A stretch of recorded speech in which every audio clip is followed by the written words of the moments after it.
Waalaikumsalam warahmatullahi. Duduk son. Duduk, ini ada cerita ini. Cerita apa, Pak? Ada seorang ulama yang dikenal dengan nama Al-Junaid. Yang lengkapnya nama ini Abul Qasim Al-Junaid Ibnu Muhammad Al-Khazzaz An-Nihawandi, dikenal dengan nama Junaid Al-Baghdadi. Beliau ini wafat di Baghdad tahun 298 Hijriah.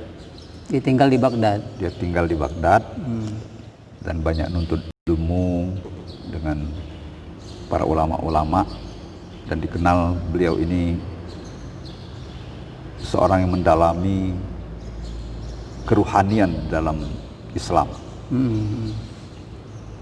Ada seorang paman yang bernama As-Sarius Sakoti.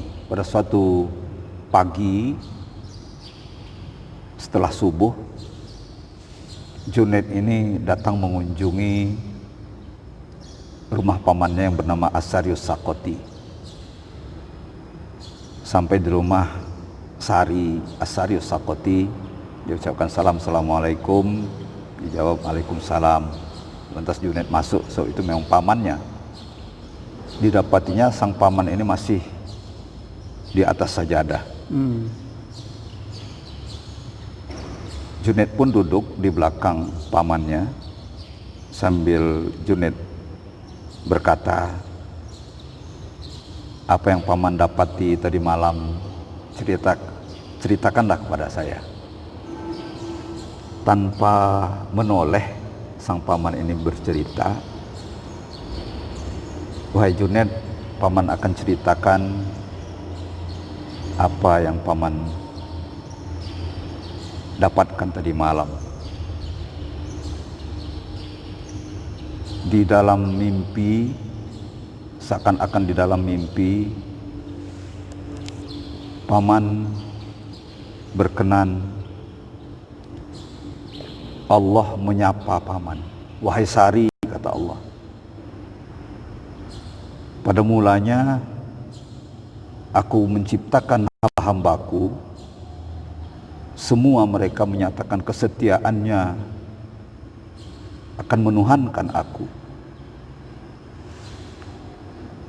Setelah mereka itu aku kenalkan kepada dunia,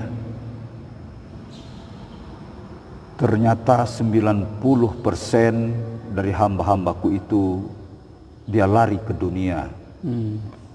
Tinggal lagi 10%. Kemudian wahai Sari, kata Allah, yang 10% ini aku kenalkan mereka dengan surga. Ternyata 90% dari mereka yang 10% tadi, mereka menyembahku karena mengharapkan surga. Tinggal lagi 10%. Dari yang 10% tertinggal itu, aku kenalkan mereka dengan neraka. Ternyata mereka itu menyembahku karena takut kepada neraka, bukan takut kepada aku. 90% mereka menyembahku karena takut pada neraka. Tinggal lagi 10%. Yang 10% itulah, wahai Sari, aku hadapi mereka. Wahai hambaku, apa yang kalian inginkan? Dunia kalian tidak mau, surga kalian tidak suka, dengan neraka kalian tidak takut, bahkan dengan bala bencana kalian tidak mengeluh. Apa yang kalian inginkan? Jawab mereka, hanya Engkau ya Rabb yang mengetahui apa yang kami inginkan. Kalau begitu, kata Allah, kalian akan aku hadapkan dengan satu bencana, bala bencana yang kalian tidak akan sanggup menerimanya. Kalian tidak akan sanggup memikul beban daripada bencana itu. Jawab mereka, kalaupun itu yang akan engkau hadapkan kepada kami ya Rabb, kami pun akan ridho menerimanya. Inilah wahai Sari, kata Allah, mereka-mereka itulah hambaku yang sebenarnya. Jadi son, untuk menjadi hamba Allah yang betul-betul kita menyembah Allah, mengakui bahwa Allah itu adalah Rabb kita, jangan pernah ada di hati kita untuk kepentingan kita. Ketika kita menyembah Allah, ada sesuatu kepentingan kita, maka kemurnian kita yang dikatakan oleh Allah, yang pada awalnya hambaku menyatakan kesetiaannya hanya akan menuhankan aku semata, itu akan tercemari oleh kepentingan-kepentingan tadi. Kalau kita kalkulasi 90% yang lari kepada dunia, tinggal lagi 10%. Dari yang 10% itu 90% mereka lari mengejar surga, tinggal lagi 10%. Dari yang 10% itu mereka dikenalkan dengan neraka. Mereka takut kepada nerakanya. 90%, tinggal lagi 10%. 10% itu dihadapkan dengan bala bencana. 90% mengeluh, tinggal lagi 10%. Sepertinya kalau kita kalkulasi 10.000 hanya satu. Jadi dari seluruh umat manusia yang ada, yang pernah mendiami muka bumi ini, ada satu lembaga di Amerika yang pernah menghitung bahwa manusia yang pernah mendiami muka bumi ini dari awal diciptakannya manusia itu lebih dari 100 miliar orang. Hanya beberapa orang saja yang kata Allah, mereka itulah hambaku yang sebenarnya. Oleh sebab itu kita murnikan pengabdian kita, ibadah kita dengan Allah yang sesuai dengan ikrar kita dalam doa iftitah. Inna sholati wa nusuki wa mahyaya wa mamati lillahi rabbil alamin. Salatku dan semua amal ibadahku, hidupku dan matiku hanya untuk Allah. Ketika masih ada tersisa untuk kita, maka kita belum termasuk hamba Allah yang sebenarnya. Itu kira-kira cerita yang harus menginspirasi kita dalam pengabdian kita dengan Tuhan.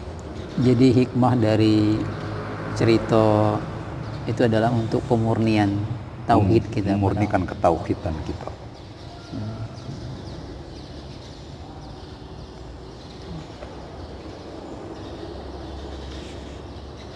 Banyak kisah-kisah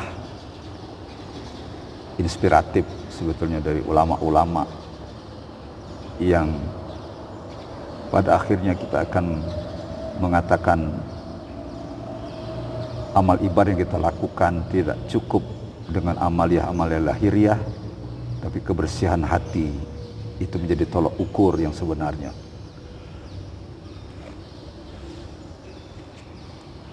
Sungguh cerita yang sangat menggetarkan sebenarnya.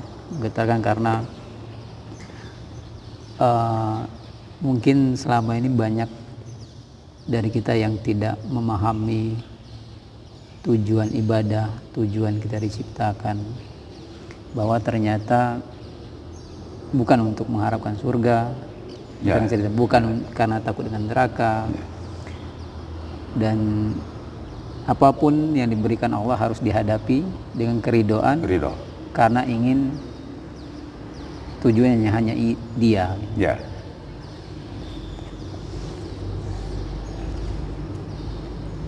Keridoan itulah ridho. Ridho Allah sebetulnya dapat kita lihat sejauh mana ridho Allah kepada kita. Lihatlah ke dalam diri kita, jingok ke dalam diri kita, sejauh mana kita ridho dengan ketentuan-ketentuan Allah terhadap diri kita. Ridho Allah itu bagaikan sinar matahari yang selalu bersinar. Ketika ada penghalang, bukan berarti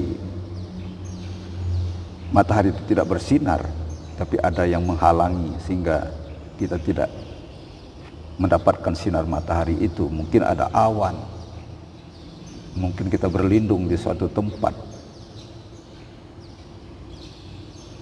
Jadi tugas kita selaku hamba Allah adalah bagaimana upaya kita untuk agar keridhaan Allah itu betul-betul kita rasakan bahwa Allah telah ridho dengan kita, dengan cara kita harus memaksimalkan keridhaan kita terhadap apa-apa ketentuan Allah terhadap diri kita. Jadi jangan hanya menuntut ridho Allah, tapi tuntutlah ridho kita terhadap Allah. Inilah yang dipanggil oleh Allah kepada jiwa-jiwa yang tenang dalam firman-Nya, ya ayyatuhan nafsul mutmainnah, wahai jiwa yang tenang, jiwa yang siap kembali kepada Allah, irji'i ila rabbik, kembalilah kepada Rabbmu, kata Tuhan, radiyatan mardiyah, karena aku ridho dan kamu pun ridho. Aku ridho kepadamu dan engkau ridho kepada aku. Jadi kalau hanya kita mengharapkan agar Allah saja yang ridho kepada kita, sementara kita tidak ridho dengan Allah, tidak termasuk di dalam irji'i ila rabbik, tidak termasuk dalam panggilan Allah, kembali kepada Rabbmu. Yang dipanggil Allah adalah yang saling ridho, radiyatan mardiyah. Inilah yang dipersilakan Tuhan untuk memasuki taman-taman surga Tuhan. So, taman itu sudah disediakan. Fadkhuli fi ibadi wadkhuli jannati. Hanya orang-orang yang saling ridho. Dia ridho dengan Allah, Allah ridho dengan dia. Maka masuklah kalian ke dalam kelompok hamba-hambaku, dan silakan kalian berada di taman-tamanku. Baik, terima kasih Pak. Mungkin aku pengen pamit dulu. Ya, Terima kasih atas kisah yang sangat inspiratif ya. inspiratif. Insyaallah, insyaallah. Assalamualaikum warahmatullahi wabarakatuh.